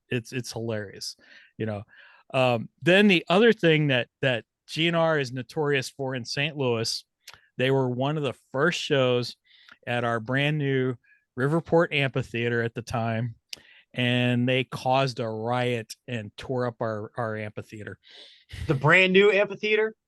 Brand new amphitheater. And they were banned. They were touring with Metallica. It was a double bill, headlining bill, GNR and Metallica. I think GNR went on first, so Metallica never got to go on. There was an incident where a guy, which is so funny today because no one would care today, but a guy was taking photos during the show, and Axl got ticked and started screaming, and he's yelling at the guy. He's telling security, "Get this guy, get him," you know. And apparently security wasn't moving fast enough for Axl. So Axl himself jumped off the stage and went after the guy himself and started a huge riot in the state in the amphitheater and tore up our amphitheater. Wow. If you look up in Wikipedia, it says that Oh, look at you being Tito. it says it earned them the name the most dangerous band in the world. Significantly controversial. I can't say it like Controversial. followed the band due to a late show start and riots, notably the 1991 Riverport riot. Look at it. Yeah. Nice. Yeah, I think Oh, yeah, we have connections to GNR here in St. Louis. if you look at their beginnings going back to 1985, they were very much glam and hair. They eventually, when you come to this point, Welcome to the Jungle and Appetite for Destruction, yeah, I think at that point, but that was Appetite for Destruction, wasn't it? Yeah, at that yeah. construction. And GNR Lies actually came out later, but it was recorded earlier. Yeah. Right. But yeah, they're definitely not the hair glam metal at this point, but they really started out in that because they started in '85 and they started in these roots. See, I would still disagree, and I'll tell you why I would disagree. Metallica was on tour with GNR, and that wasn't the only time Metallica was on tour with GNR. Metallica would not tour with Cinderella, with Poison, with Rat, but they were more than willing to go out with GNR. So, yeah, that's why I still disagree. They're not a hair metal band, but it is what it is. It's your show, so. No, this is a great song anyway. This is one I've always loved, especially the guitar solo that starts at the 320 mark. So dirty sounding. It's just dirty. Well, Slash, man. Yes. Slash is an amazing guitarist. He's one of the best. I love Slash. I actually got to see Slash's Snake Pit open up for AC/DC. Nice. Amazing. That was a fun show. Oh, yeah. It was great. Oh, the other two clubs, the Roxy and the Troubadour, were the two other two big ones. Yeah. So yeah, in '84, Hollywood Rose member Izzy Stradlin was living with LA Guns member Tracy Guns. When LA Guns needed a new vocalist, Stradlin suggested Hollywood Rose singer Axl Rose. That led to Guns N' Roses being formed in March of '85 by Rose. Rhythm guitarist Stradlin, along with LA Guns founder, lead guitarist Tracy Guns, drummer Rob Gardner, and bassist Oli Beich. Beich.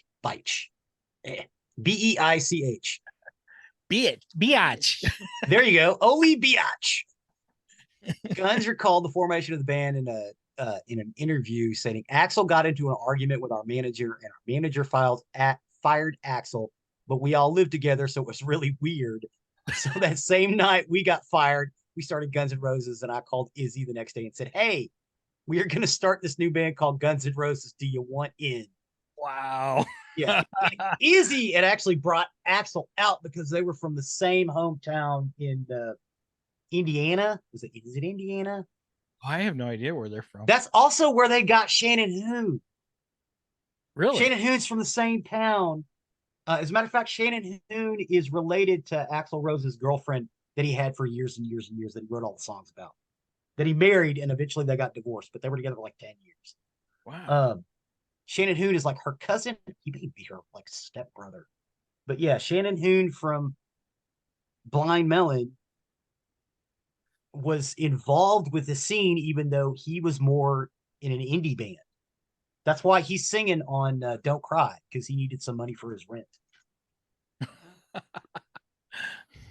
And he's also in the video, but yeah. Even of course they had Slash. And eventually they kicked out Tracy Guns and Beach and replaced them with Duff. Duff McKagan was from Seattle. Duff was part of the Seattle sound. He'd come down to LA, I think for a job. Like a not like a musical job, but like a job. Like a real job. Yeah, like a real job, like a day job. And Duff got hooked up with these guys because he was such a great bass player. And he's the one that convinced them to go up and play Seattle because, and as Geoffrey pointed out, they had kind of that hair metal sound. When they went up to Seattle, they wanted to sound more like the biggest band that was up there at the time, which was Mother Love Bone. Mm-hmm. Mother Love Bone and Guns N' Roses from this period sound eerily similar. Mother Love Bone, after the death of Andrew Wood, goes on to become another band, Pearl Jam. Oh, okay. I hated Pearl Jam. You might like Mother Love Bone. I think you should check out one of our indie lists. Got a Mother Love Bone song on there. I can't think of it off the top of my head. Well, if they're similar to GNR, then I'll probably. Oh yeah, you'll love Mother Love Bone. I'm with Mike, and we've got one of our listeners that hates me for this. That I don't like Pearl Jam. I don't like Pearl Jam either. Not a fan of them at all. I think Mother Love Bones was a better band, and if Andrew Wood hadn't have died, Pearl Jam never would have existed. So Zig, you were correct. Lafayette, Indiana is where. Yeah, it was somewhere in Indiana, because that's where they're all or those three guys are from. Look at my wife being Tito for us. I love it. Thank you. Megan's gonna be jealous. She's usually the Tito references, just in case our audience doesn't know, is from Three Geeky Dads. So do check them out. They're another great podcast that's out there. Tito looks stuff They're up. good podcast friends of ours. Yes, they are.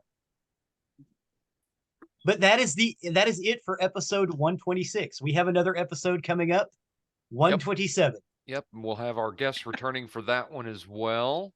Very exciting genre for myself. I know for Mike and Brenda as well. This is music that we really enjoy, so I appreciate Zig putting this list together. I think for the most part, he did a good list. There's some stuff that we may have forgotten. If you guys will give me a list of stuff that needs to be added, I will add it all up this afternoon. I enjoyed the list. In fact, I even titled it Nerdery and Murdery's 80s mixtape. Okay. And we're planning on listening to it also when we do our road trip. Dude, just go onto our YouTube page. I put all this stuff together weeks ahead of time. So if there's any of that stuff that you want to hear, it's there. So yeah, I need to go back and listen to I listened to your metal episode not too long ago, but I need to go back and check out the metal playlist. I know Geoffrey hates it, but some of that stuff I'm gonna enjoy it. Some of it I'm gonna enjoy. Some of it I'm with you, Jeff, on, but I'm not as hard on it because I enjoy some of that genre. Some of it I enjoy too. I love Metallica. But you were correct. You can scream and be on key. Yes. Oh, yeah. As we've proven in this list by a couple of guys. Sebastian Bach can scream on key. And I still say he's the best vocal. We also talked about that in our exclusive episode 15 on New Jack Swing. Bell Biv DeVoe. They scream on key. Oh, I remember Bell Biv DeVoe. So what was their big hit? Free Your Mind. Oh, no. You're talking not Bell Biv DeVoe. That's oh my god. Free Your Mind is the group I'm thinking of that scream on key. Oh yeah. Yes, they can. I used to have Bell Biv DeVoe's cassette single. Oh, it's not Bell Biv DeVoe. It's Who was Oh it? my God. The band has gone away I from mean, my this head. this is totally off off the You know rails. what? Yes. That's all right. I have my notes handy here Free somewhere. your mind and the rest will follow. Oh, Be colorblind. Don't I be have it. so shallow. I have it right here. I had In In Vogue. Vogue. In Vogue. Yes, thank you. In Vogue. Yes. They were Yes. on oh, God, I can't think. Well, while you're thinking of that, I would highly recommend listening to Striper and yes, Michael Sweet. He can scream on key. That's what he's known for, actually.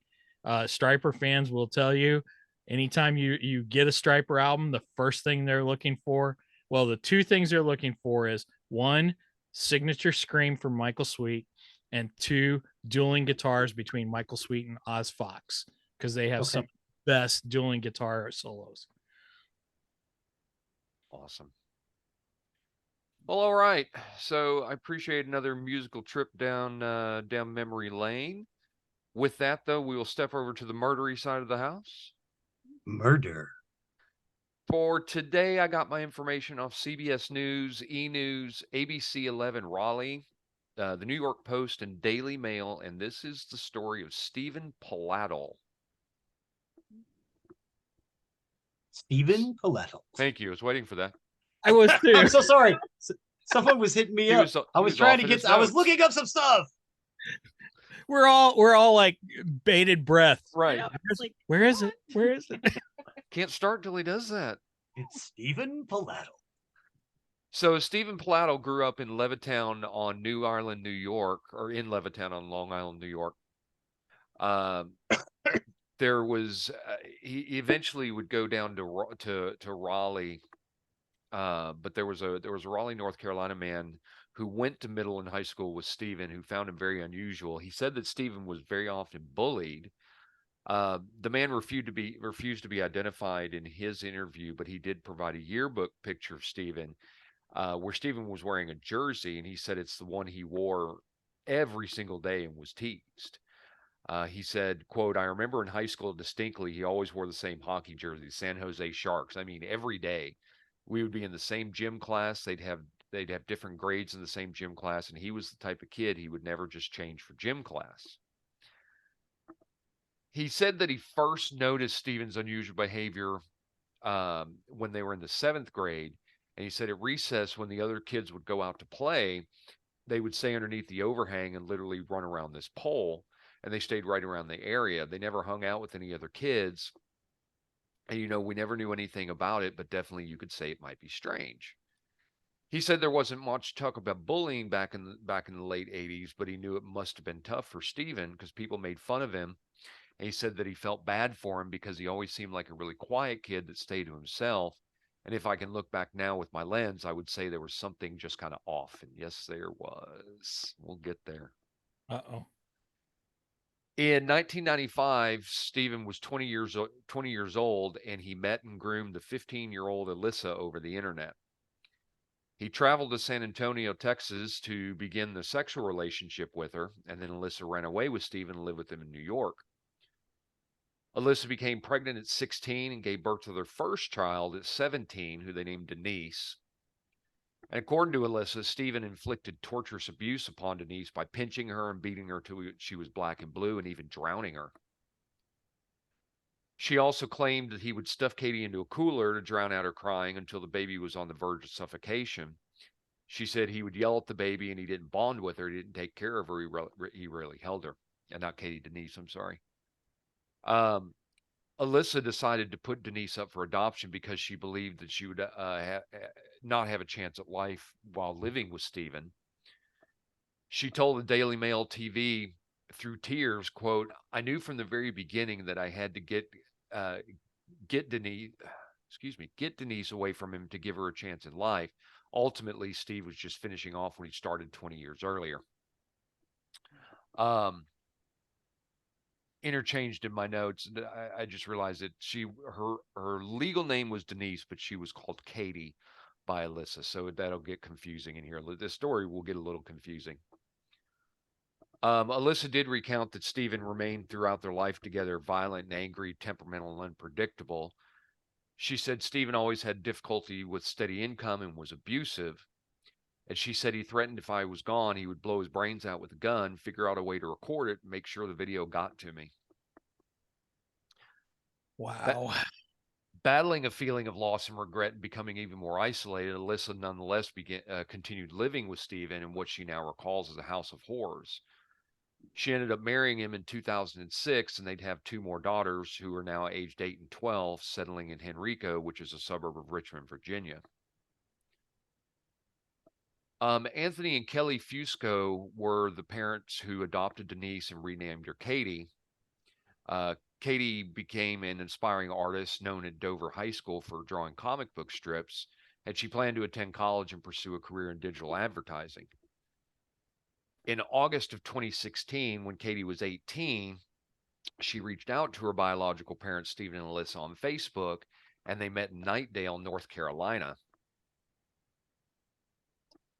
Katie decided at that point she wanted to move in with Steven, Alyssa, and their other two children, which was a decision her adopted parents were a little apprehensive about, but they did say they supported her.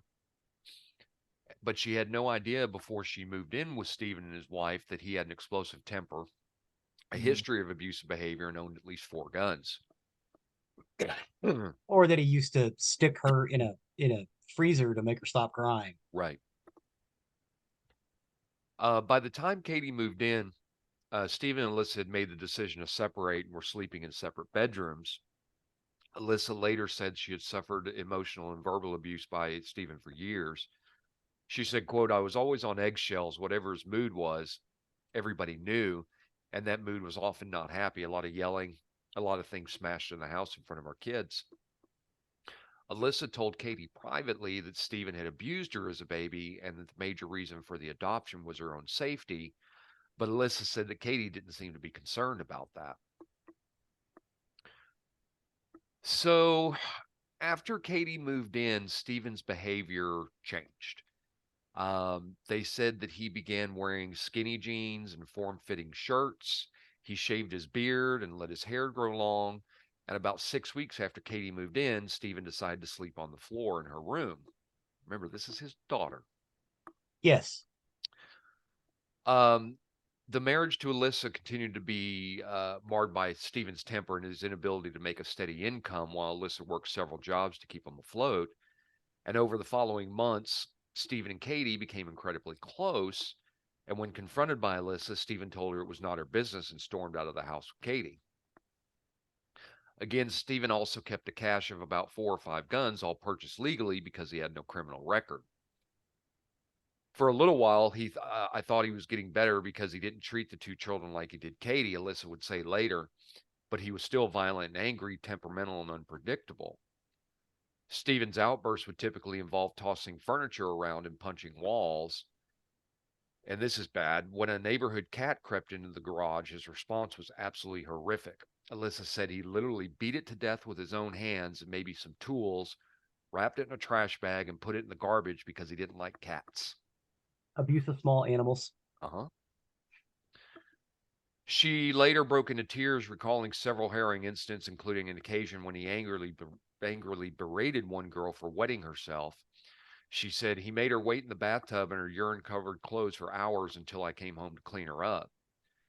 She was shaking and said, "Can I please come out, Mommy?" And he didn't care that she was there all crying by herself, 3 years old, trembling in a bathtub covered in urine. Gosh. Alyssa ended up moving out in November 2016 and divorced in 2017. And she and Steven shared custody of the other 2 children.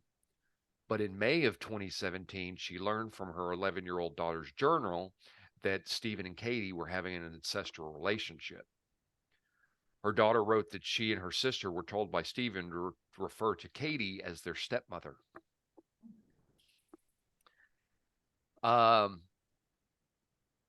Also, in the journal that where Alyssa found that Steven and Katie were involved, she discovered that Katie was pregnant and that the 2 children had been again told that Katie was their stepmother. Alyssa called Steven, who confirmed their relationship and that Katie was pregnant. Alyssa then called the police. She later told the Associated Press, quote, "I was just cursing him out. How could you? You're sick. She's a child." Well, on July 20th, 2017, get ready for this, Steven and Katie got married in Parkton, Maryland, lying on their marriage Oh, document. They lied on their marriage documents that they were not related. okay. What? The wedding was attended by Steven's mother and Katie's adoptive parents. They posed for a photo on the wedding day along with Steven, Katie, and Steven's mother, Tony and Kelly a minute, wait. Fusco. Yep. Go I'm ahead. sorry to interrupt. Please. This is his daughter, Yes, it Right? is. Yes. Yes, it is. and he, and the family. Yeah. Uh-huh. Okay, all right, Yep, you got it. You all got right. it. I just want to make sure I got it straight. Sorry. Oh, yeah. I No, apologize. I have to do that occasionally too. I have to Uh-huh. go, wait. That This can't one- be right. This Yeah. one's just this flipped my mind here. I didn't. Oh, yeah. yeah. This one's Okay. out there. All right. You see, this is the reaction we want. This is why I never know anything about the murders ahead of time. That's right. The adoptive parents, Tony and Kelly Fusco, thought that there was nothing they could do and decided it was just best to support Katie. Katie did give birth to their baby Bennett Kieran in September of 2017, Oh my God. and Katie had posted pictures on Facebook of her and Steve holding their baby, as well as shared a photo of them on Instagram with the hashtags just married and hashtag pregnant. Lord. I know it's Did the baby have birth defects? I have no idea. I don't It know, might not. I I'm mean, getting uh, sick just hearing this. yeah. Uh, Oh my God. I don't know. Okay, you'll see why I don't know here shortly. Okay. You'll see. So Katie and Steven moved into a house on a cul-de-sac in Knightdale, North Carolina, just east of Raleigh. But the wedding bless didn't last long. In January 2018, Katie and Steven were arrested for incest charges. So they were caught. Steven's attorney, Rick Friedman II, maintained that his client's relationship with Katie was consensual and asserted that Steven had been, quote, head over heels in love with his daughter, and citing Steven's marital troubles as a factor. He said, quote, this case is an 18-year-old girl who shows up at the doorstep of a 40-year-old man who's going through difficult times with his wife. They have a bond because they're biologically related, but they never knew each other before they had a sexual relationship.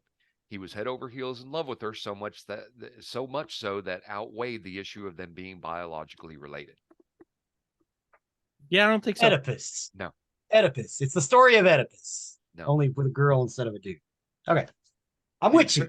The attorney would later say nobody could have predicted Steven's actions, and during their meetings, he showed no indications of possibly turning to violence. The judge did order that Steven and Katie do not contact each other, while the custody over Bennett would be handed over to Steven's mother. Following their release on bond, Katie moved back with her adoptive parents and informed Steven over the phone she didn't want to continue their relationship. On April 11th, 2018, Steven murdered his 7-year-old child Bennett at his home. So that's why I couldn't tell you if they were developmental.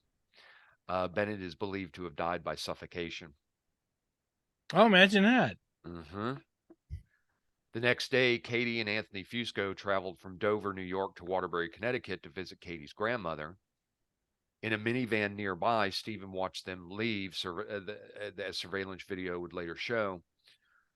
Knowing this was a routine for her, Steven traveled to Dover and followed Katie and Anthony's car and murdered them with his assault rifle, similar to an AR-15, on their route from New Milford, Connecticut.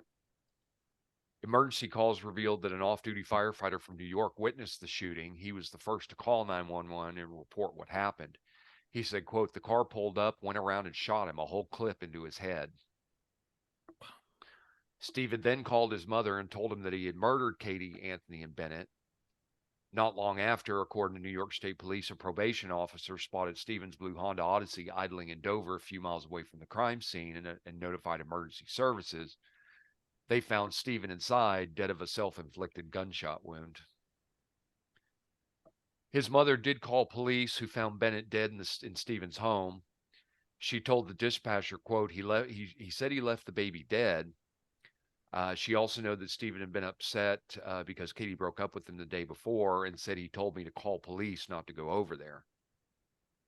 Nightsdale police said that when last seen, Bennett had last been seen alive the night of April 11th, when Steven picked up the child, telling his mother that he planned to Skype with Katie, who he wasn't supposed to have contact with as the terms of his bond. Around midnight, police continued. Steven called his mother and said he was going to take Bennett to New York, and then at 7 a.m. he called again, said they were almost there. But then, according to police, he called for the last time at 8:45 a.m. and said he'd killed Katie, Anthony, and Bennett. Bystanders did report shots being fired in Milford, and police discovered Katie and Anthony's bodies in their car. All three victims were buried in the St. Charles Cemetery in Dover Plains, New York. Alyssa said she has no plans to mark her ex-husband's death, describing it as a relief for her and her girls, who have lived in fear since she took out the protective order and informed cops about the incest. She said in an interview, "It's been a difficult roller coaster of emotions because I'm so devastated by the loss of Katie and her adoptive dad and baby. But it's such a relief I don't have to look over my shoulder anymore to see if Steve is there. Every single day I've played out in my head, what if he's in the back of my Jeep getting ready to shoot me? Sometimes I had such horrible paranoia that I had to stop whatever I was doing and drive home to make sure everything was okay. If any good has come from the senseless murder of 3 people and the shattered lives left behind, it's that authorities confronted with incest will learn lessons from the infamous Pladl case." She further said, "I want them to overthink. I want them to err on the side of caution. I want them to err on the side of the protection of the child. If you're talking to someone on the internet or you're dating someone and it doesn't feel right, they are treating you badly or constantly trying to make sure you don't set them off, that's not normal. It's not healthy, and nobody should have to put up with that." And that is the story of Steven Pladl. Well, thank you for that weird little trip. Wow. Yeah. Thank you, Uncle Jeff. Yeah, that was definitely a noodle turner.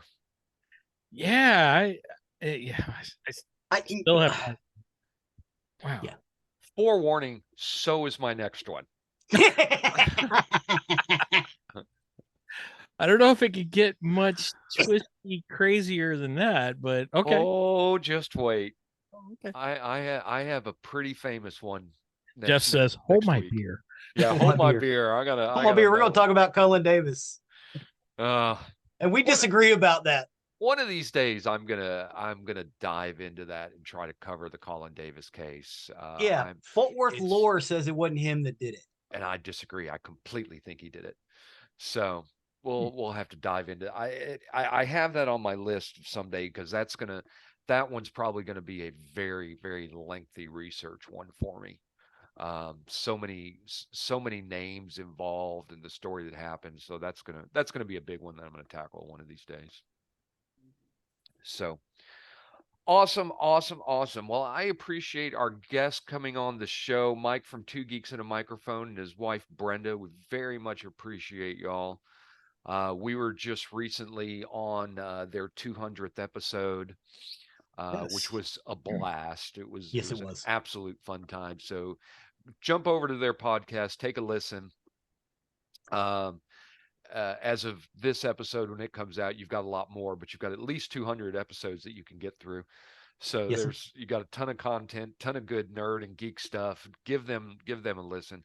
And hopefully by that time, Steven will have watched all the episodes of Loki. Yeah. Well, we'll find out here in a couple weeks. Awesome. And how many times he's Steven skipped. Big fan of y'all's show. Thank you. Thank you. Same here. Awesome.